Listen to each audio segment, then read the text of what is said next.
بسم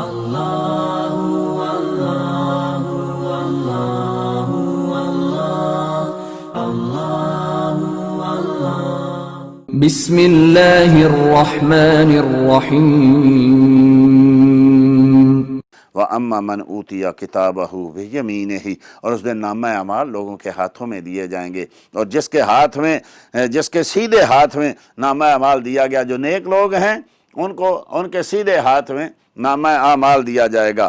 فَيَقُولُ هَاؤُمُ اقرؤوا کتابیہ، اور ان کو کہا جائے گا کہ پڑھو، یہ لو اپنا نامہ اعمال جو دنیا میں کرتے رہے تھے۔ یہ کرامن کاتبین جو لکھ رہے ہیں، یہ ہر نیکی اور برائی لکھ رہے ہیں۔ ہم بھول جاتے ہیں برائیاں کر کے، ہم برائیوں پہ برائیاں کرتے ہیں، بھول جاتے ہیں۔ فرمایا ایک ایک چیز جو ہے وہ لکھی ہوگی، اور نیک لوگوں کے سیدھے ہاتھ میں جو ہے جب دی جائے گی اور کہا جائے گا پڑھو ان کو، اس اپنے نامہ اعمال کو، اپنی کتاب کو، جو تم نے کیا تھا سارے کا سارا پڑھو۔ پہلے شاید لوگوں کی سمجھ میں نہ آتا ہو، آج بھی نہ آنے والوں کی آج بھی نہیں سمجھتے، لیکن آج دنیا اتنی ترقی کر گئی ہے، ہر چیز ہمارے سامنے، یہ موبائل، یہ ٹیلی فون، یہ ساری چیزیں، ہر چیز ریکارڈ ہو رہی ہے۔ پہلے تو آج سے چند 100 سال پہلے تو آدمی سمجھتا ہوگا کہ یہ کیسے چیز، ہر چیز ریکارڈ ہو رہی ہوگی، لیکن اب تو ہر چیز ہمارے سامنے، کیسٹیں ریکارڈ ہو رہی ہیں، موبائل پہ ریکارڈنگ ہو رہی ہے، سالوں بعد آدمی وہ سن سکتا ہے۔ پہلے اس وقت جب یہ آیتیں نازل ممکن ہے کہ کسی کی سمجھ میں نہ آئے، لیکن آج تو یہ سمجھنا بڑا آسان ہو گیا۔ افسوس کہ اس وقت نہ سمجھنے والی چیز تھی، تب بھی لوگ سمجھ جاتے تھے۔ آج ہر چیز سامنے ہے، تب بھی ہماری سمجھ میں نہیں آتا، تب بھی ہم ان چیزوں سے انکار کر دیتے ہیں یا اس سے غفلت برتے ہیں۔ اس وقت آدمی جو ہے جس کو سیدھے ہاتھ میں نامہ اعمال پکڑایا جائے گا تو وہ کہے گا انی ظننت انی ملاق حسابیہ، تو کہے گا مجھے یقین تھا کہ میں اپنے حساب کو پہنچوں گا۔ نیک لوگ ہیں، ان کو رب کریم کی ہر بات پہ یقین ہے، اللہ پہ یقین ہے، رسولوں پہ یقین ہے، اور یہ کتابوں پہ یقین ہے، نیک لوگوں پہ یقین ہے، جو علماء بیان کرتے ہیں ان پہ یقین ہے۔ لیکن جو لوگ حد کراس کرتے ہیں، نہ اللہ کی بات پہ یقین، نہ رسول کی بات پہ یقین، نہ کتابوں پہ، نہ علماء پہ، وہ بلکہ علماء کی باتوں کو وہ جو ہے مذاق بنا لیتے ہیں۔ یہ دیکھو یہ اس صدی میں بھی ایسی باتیں کر رہے ہیں۔ نیک لوگ جو ہیں وہ کہیں گے ہمیں تو یقین تھا کہ ہم نے اللہ کے حضور کھڑا ہونا ہے۔ کیوں یقین تھا؟ ہم نے قرآن میں پڑھا تھا، ہم نے رسولوں سے سنا تھا، ہم نے کتابوں میں پڑھا تھا، ہم نے نیک لوگوں سے سنا تھا، ہم نے علماء سے سنا تھا کہ یہ ہوگا۔ ہم اسی لیے اس وقت نیکی کا کام کرتے تھے کہ ہمیں یقین تھا کہ ایک روز ہم نے امتحان دینا ہے، ایک روز ہم نے اللہ کے حضور کھڑے ہونا ہے۔ فَهُوَ فِي عِيشَةٍ رَاضِيَةٍ، تو وہ اس وقت من مانے چین میں ہوں گے، اللہ کی رضا میں ہوں گے۔ فی جنت عالیہ، اور بلند مقاموں میں، جنت ایک جنت کا نام ہے عالیہ، ان بلند مقاموں میں، بلند باغوں میں، ان عالی شان جنتوں میں وہ اس وقت جو ہیں داخل ہوں گے۔ قطوفہا دانیہ، جن کے پھلوں کے خوشے جو ہیں وہ جھکے ہوئے ہوں گے، کوئی سیڑھی نہیں لگانی پڑے گی، کسی کو اوپر نہیں چڑھانا پڑے گا، کسی کو کہنا نہیں پڑے گا کہ وہ پھل پکا ہوا ہے۔ یہاں ہوتا ہے نا کہ جو پکا ہوتا ہے اوپر ہے تو اس کو جو ہے ڈنڈے سے اتارتے ہیں، یا اس کو پتھر مارتے ہیں، یا اور چیزیں، یا پھر جو ہے وہ کیا نام ہے اس کا کہ اس پہ سیڑھی لگاتے ہیں۔ ایسا نہیں ہوگا، تمہارے پاس، تمہارے قریب جو ہیں اس کے گچھے جو ہیں وہ لٹکے ہوئے ہوں گے، اور تمہاری دسترس میں ہوں گے، تمہاری قدرت میں ہوں گے، جب چاہو گے، جیسے چاہو گے تم ان کو حاصل کر سکتے ہو۔ اور رب کریم ارشاد فرمایا کلوا واشربوا ہنیئا بما اسلفتم، کھاؤ پیو، یہ صلہ ہے اس کا جو تم نے گزارا، فی الایام الخالیہ، آگے بھیجے ہوئے گزرے ہوئے دنوں کا جو تم نے آگے بھیجا تھا نا، وہ جو تمہاری زندگی تھی گزر گئی، جس میں تم نے وہ نیک اعمال کیے تھے، نیک اعمال آگے بھیجے تھے، اللہ کے حضور اللہ کی عبادت کی تھی، تو آج وہ تمہیں اس کا صلہ دیا جا رہا ہے۔ کھاؤ اس کو، یہ ہے، پیو اس کو، اور یہ ہے تمہارے گزرے ہوئے دنوں کی جزا۔ کہ جنت میں رہو، وہاں سے شراب طہورہ پیو، وہاں سے چلتی ہوئی شہد اور دودھ کی نہروں سے فائدہ اٹھاؤ، مختلف قسم کے جو آج یہاں ساری دنیا میں پھل ہیں، یہ کچھ بھی نہیں ہے، اس کا کچھ بھی حصہ نہیں ہے، نہ آنکھوں نے دیکھا، نہ کانوں نے سنا، نہ کسی کے دل پہ وہ یعنی کوئی چیز گزری کہ ایسی بھی ہو سکتی ہے۔ اللہ جل مجدہ کی یہاں نعمتیں نہیں گن سکتے۔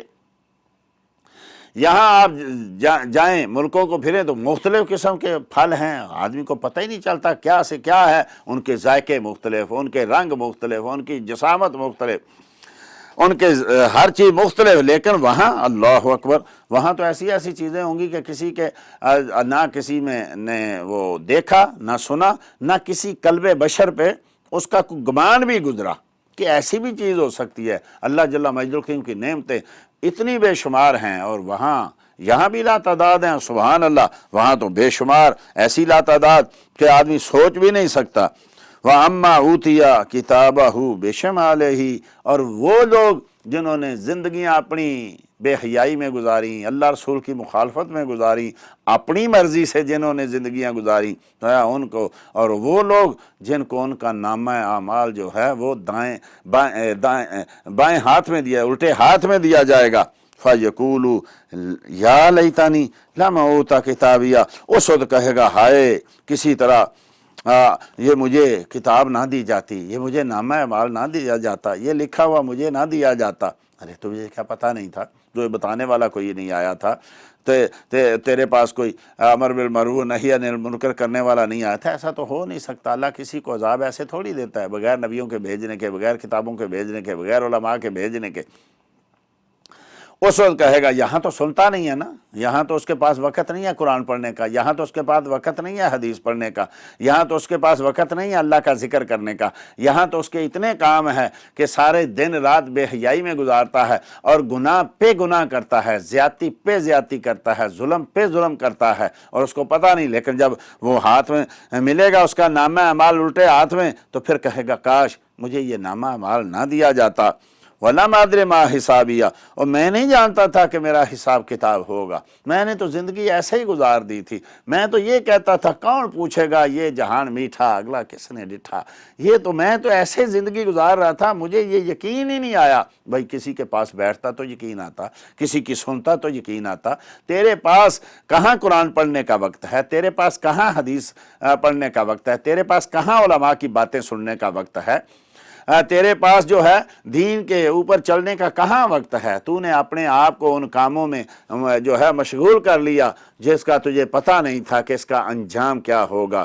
تو اپنے مال و دولت پہ، تو اپنے جو ہے جاہ و عزت کے پیچھے ایسا غافل ہوا کہ تجھے پتہ ہی نہیں چلا۔ اب کہے گا مجھے تو نہیں یہ لگتا تھا کہ میرا یہ حساب ہوگا، یا لیتہا کانت القاضیہ، کاش یہ جو میں گناہ کرتا اس سے پہلے مجھے موت آ جاتی۔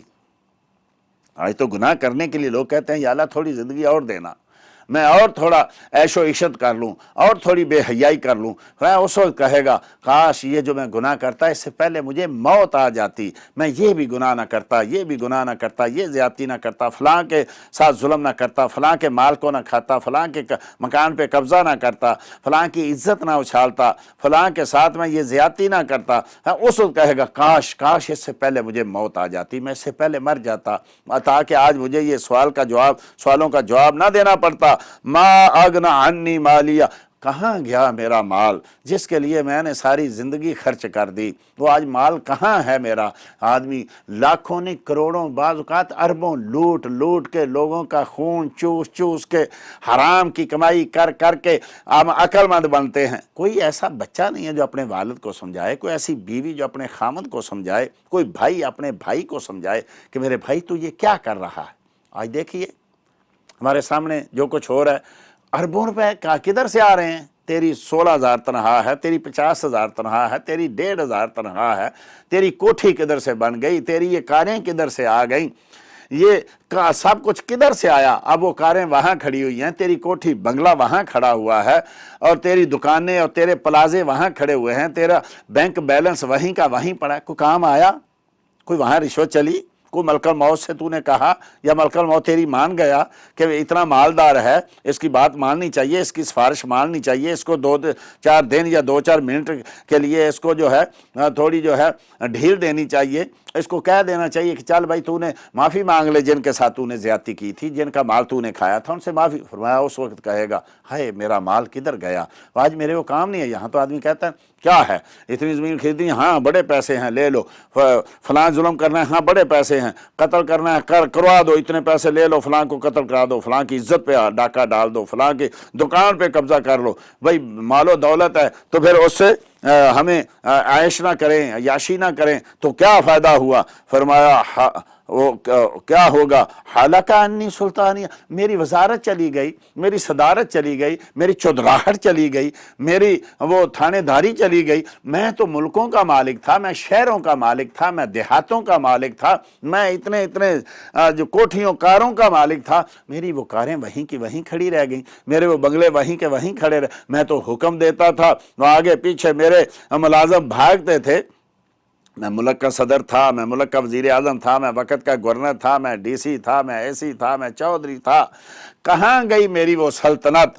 اس وقت آدمی کہے گا کہاں گئی میری بادشاہی، کہاں گئی میری وہ جو ہے چودراہٹ، کدھر گئی میری وہ کوٹھیاں کاریں، وہ بنگلے، وہ ساری چیزیں، وہ میرے نوکر چاکر، وہ میری ایک ایک بات پہ ہاں کہنے والے اور یس سر اور جناب عالی کہنے والے کدھر چلے گئے؟ میری حکومت کدھر چلی گئی؟ میری سلطانی کدھر چلی گئی؟ میرا وہ حکم نامے کدھر چلے گئے؟ کہاں گیا میرا یہ مال؟ کہاں گئی میری سلطنت؟ کہاں گئی میری چودراہٹ؟ یہ تو یہاں ہی پتہ چل جاتا ہے، مرنے سے پہلے ہی پتہ چل جاتا ہے، لیکن افسوس کہ کوئی عبرت پکڑنے والا نہیں ہے۔ یہ تو قیامت کو تو کہے گا ہی نا، جب یہ ملے گا اس وقت تو کہے گا۔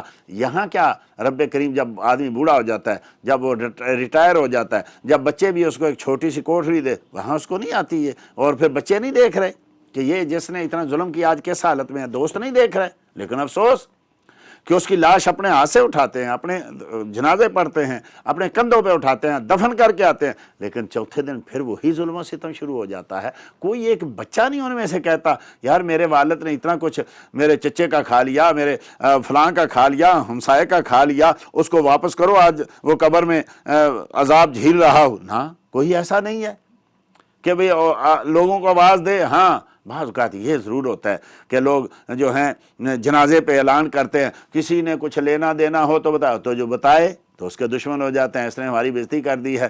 جس باپ نے تیرے لیے یہ اتنا ظلم و ستم کیا تھا، تجھے نہیں پتا کہ تیرے باپ نے تیرے لیے فلاں کے اپنے بھائی کے حق پہ قبضہ کیا تھا، یا اپنے دوست کے حق پہ قبضہ کیا، یا ہمسائے کا مال دولت کھا گیا، یا کسی کی زمین جو ہے اس پہ قبضہ کر لیا تھا؟ تجھے نہیں پتا؟ تجھے پتا ہے تو کیا کرے گا اس کے لیے؟ نہیں، باپ کے لیے نہیں کرے گا۔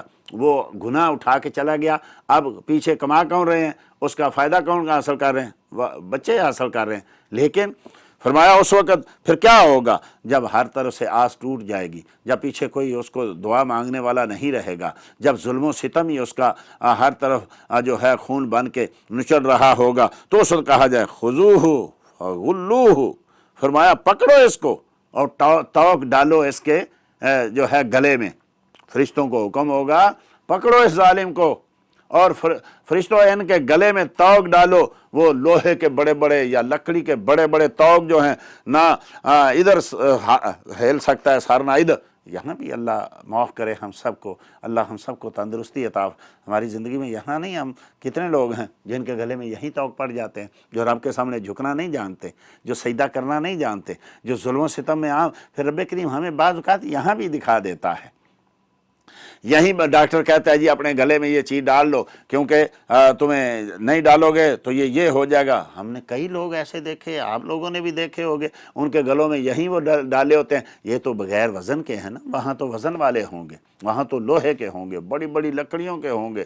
قیدیوں کو جیسے توق ڈالتے تھے کبھی پرانی دور میں، ایسے قیامت کے روز ان کے گلوں میں توق ڈالے ہوں گے۔